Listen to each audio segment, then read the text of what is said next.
पहली बार the idea for doing this movie happened in Dharamshala. तब हमारी लास्ट आईपीएल की गेम खेली गई थी एंड दैट्स वेयर मेरा दिमाग की बत्ती जली टिंग कि एक फिल्म करनी चाहिए. और डिसाइड हुआ कि ऑफ कोर्स मैं रोमांटिक कॉमेडी करना चाहती थी, क्योंकि उससे पहले जो मैंने फिल्में की थी बीच में मैंने बड़ी सीरियस हार्ड हिटिंग फिल्म्स की थी and I wanted to do something light and fun and happy. So that's why the romantic comedy. And Paris में इसलिए क्योंकि जब भी पेरिस की बात की जाती है तो Paris is known as the romantic capital of the world. And जब भी रोमांस की बात आती है तो पेरिस की ही बात आती है. So you know why not in Paris. और पहली बार ये हिंदी फिल्म है, एक हिंदी फिल्म जो कि स्टार्ट से एंड में पेरिस में शूट हुई है. So we said why not. नहीं तो अमेरिका में शूट कर लिया है, Africa, South Africa, Australia, London, Switzerland, हर जगह शूट किया था, पेरिस में नहीं शूट किया था. सो आई सेड व्हाई नॉट. बहुत स्टाइलिश एक्टर है, आपने आमिर, शाहरुख, सलमान सबके साथ काम किया है, तो इसमें रेहान को क्यों चूज किया? आप शाहरुख का कट लाओ मेरे पास, सलमान का कट लाओ, टॉकी कट, और आमिर का कि उन्होंने सोनाक्षी को क्यों लिया, उसने दीपिका को क्यों लिया, और उसने वो दूसरी साउथ गर्ल के साथ. जब वो आंसर देंगे फिर मैं उन आंसर को देखूंगी, फिर मैं आपको आंसर दूंगी. The reason people take new people in their films is ताकि कुछ न्यू हो पेयरिंग में. और I think Rehan in a way has made me also look new. अब आप फिल्म में देखेंगे तो जो उसने जो काम किया है, पहले ऑफ कोर्स काफी लोगों ने बोला कि क्यों लिया है, पर आई थिंक जब आप उसे देखेंगे he is done a fabulous job in the film. And I think a new person coming in एक फ्रेशनेस लाते हैं फिल्म में. और ये रोल ऐसा था कि having a new guy did it, had no expectations from that role, which was very very important. जब मैंने पहले इस फिल्म का म्यूजिक की डिस्कशन की थी तो मुझे आता नहीं था म्यूजिक सिटिंग कैसे होता है. आई डिडंट नो कि क्या होता है, कैसे करना है, हाउ टू हैंडल इट. तो सलमान एक दिन आया और उसने मुझे कहा I will teach you how to do music sitting. सो उसने अपने घर पे रात को 10 बजे मुझे बुलाया, साजिद वाजिद को बुलाया और हम लोग बैठे एंड सुबह 5 बजे तक हमने म्यूजिक सिटिंग की. और तब मुझे रियलाइज हुआ कि ऐसे गाने बनते हैं. और तब हमने गाना बनाया कुड़िए दी कुर्ती एंड सैया, जो कि पहले 2 ट्यून्स निकली. फिर उसके बाद मैं इतनी एक्साइटेड हो गई और मेरे को ऐसा लगने लग गया कि वाह अब तो मैं म्यूजिक सिटिंग जानती हूँ, तो हम म्यूजिक स्टैंडिंग भी करेंगे. तो एक दिन मैंने साजिद वादी को फोन किया और कहा कि गाइज एक गाना लास्ट हमने सारे 5 गाने कर दिए थे, तो the 5th song still record करना था. वी वॉन्ट बीइंग, हम उसे क्रैक नहीं कर पा रहे थे. तो कहते नहीं प्रीति अभी स्टूडियो में किसी और का काम चल रहा है, अभी ये हो रहा है, अभी वो हो रहा है. ऐसे कोई बात नहीं. लोखंडवाला की पीछे की सड़क में हम मिले, उधर से उनकी गाड़ी आई, उधर से मेरी गाड़ी आई, हम तीनों की गाड़ियां आई, हम लोग खड़े हुए और हमने इंडिया फर्स्ट म्यूजिक स्टैंडिंग की. जो खड़े खड़े हमने म्यूजिक बनाया and it was really funny, क्योंकि हमने अपनी हेडलाइट्स ऑन की हुई थी एंड वी वर वहां हमने गाना बनाया, तेरी चूड़ियां द क्रेजी क्रेजी साउंड सोनिए. और जब हम वो गाना बना रहे थे मैं तो पजामा में थी, बिकॉज आई थॉट अब कहीं स्टूडियो में नहीं जाना, कोई मुझे मिलेगा नहीं, कोई देखेगा नहीं.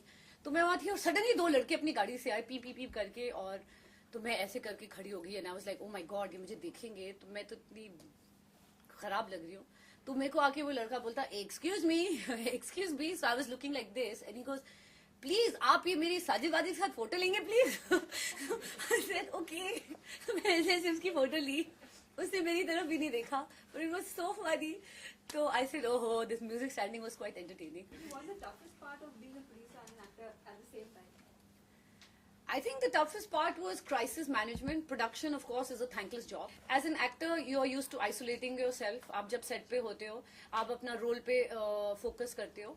आप it doesn't matter कि कोई जिंदा है, कोई मर गया, कोई उड़ गया, कोई you know जो भी कर रहा है, you're just focusing on your role. Director आपको बोलता है ready for the shot, ma'am, and then you come and you give your shot. और आपका माइंड स्पेस कुछ अलग होता है. यहाँ मैं अपना माइंड स्पेस बना रही थी और कोई आके बोलता था अरे ट्रेन, जिस ट्रेन में हम शूटिंग कर रहे हैं वो ट्रेन टूट गई.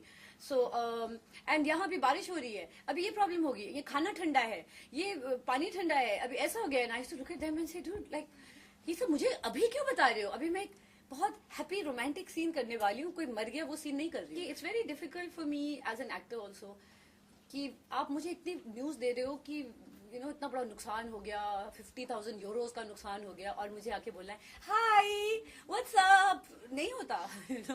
सो that was the most, I mean I am sounding happy about it and dramatic about it. That time मुझे लग रहा था कि you know god why you doing this to me.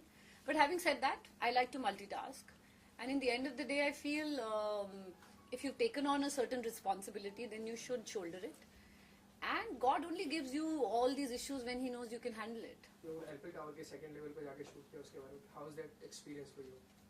Well, it was fun to go and hire the Eiffel Tower. मैंने प्रेम को ये पहले ही बोल दिया था. I said, you know, प्रेम मैंने कोई 1000 फिल्में देखी होगी, मे बी 999 नॉट 1000. तो उसमें जब भी आप पेरिस में शूटिंग करते हैं तो पीछे एक आईफिल टावर नजर आता है, पर आज तक कभी किसी ने उस आईफिल टावर के अंदर जाके शूटिंग नहीं की.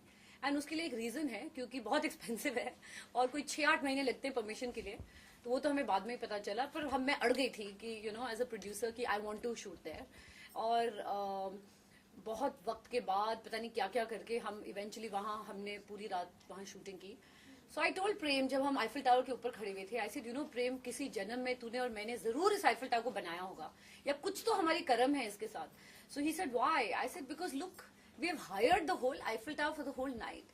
और हम कभी इधर भाग रहे थे, कभी उधर भाग रहे थे, टेकिंग पिक्चर्स.